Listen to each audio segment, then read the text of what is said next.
Tenemos el siguiente problema y nos piden que apliquemos el método de Myers y la intención es en todo esto calcular el voltaje que hay aquí en esta resistencia de 10 ohms.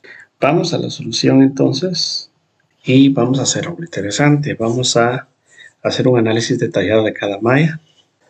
Vemos que las hemos planteado así, lo que está pintado como rojo es lo que vamos a determinar como la corriente I1 y en verde como la corriente I2. Entonces vamos a acondicionar todos los elementos para que se nos haga fácil su comprensión.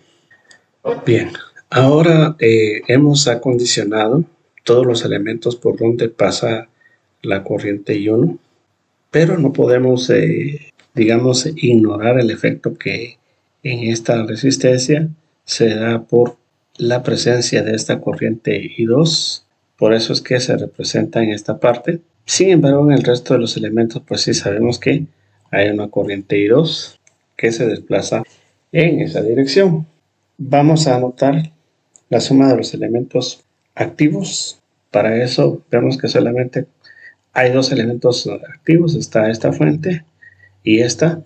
Y lo interesante de aquí es que esta va de menos a más, el factor es positivo. Y vemos esta otra fuente de aquí, que va en sentido opuesto, que es igual a menos 1. Y vemos que hay dos elementos pasivos. Vamos a dejarlos del otro lado. Y ahí tenemos entonces 5 ohms multiplicado por la corriente I1. Ese es el voltaje que aquí se produce. Y el siguiente voltaje sería esta otra caída en la resistencia de 2 ohms por la corriente I1. Vemos una corriente I1 y tengo que aclarar que esta es la corriente I2. Hago la corrección y entonces podemos darnos cuenta que aquí tenemos un factor negativo porque la corriente va en sentido opuesto. Entonces tenemos menos veces la corriente I2. Aquí hacemos la reducción respectiva, tenemos 2, aquí serían 7 y 1, y del otro lado tendríamos, o quiero decir, ahí a la par con la otra corriente tendríamos este factor así. Entonces aquí tenemos el resultado de la malla 1. Vamos ahora a hacer el circuito, o quiero decir el trayecto que si se siguen en la malla 2, y vamos a tomar este punto como referente. La corriente I1 sigue esta trayectoria, pero en esta resistencia la corriente I2 está presente. Sacar ahora por un lado los elementos activos. Aquí solamente vemos el caso de esta fuente y nuestro referente va en el sentido de I1 en la malla, perdón, aquí voy a corregir, perdón. Aquí estamos a punto de cometer otra vez el error. Aquí es la corriente I2 y vamos a corregir también cómo se debe las corrientes como tales. Como elementos activos únicamente se ve esta fuente. Vamos a dejarla de este lado. Aquí veo 1, 2, 3 elementos pasivos. El primero es 2 veces I2. El segundo sería 2 veces I2 y 10 veces I2. Y va en sentido opuesto la caída que provoca la corriente I1 en 2 veces I1. Y haciendo las reducciones, vamos a ver que aquí tendríamos 14 veces I2 menos 2 veces I1.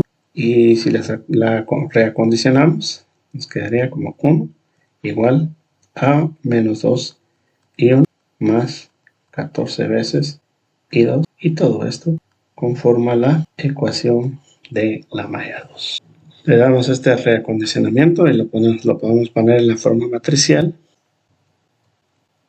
Y básicamente la que nos interesa es el valor que va a tener la corriente I2. Vemos que podríamos tomar ya sea el método de sustitución o cualquier otro que nos resuelva esta ecuación, el método de Kramer o no sé, cualquier otro método alternativo. Nos da este resultado y vamos directamente a ver cuánto es el valor en número real. Sería 0.12 aproximadamente amperios.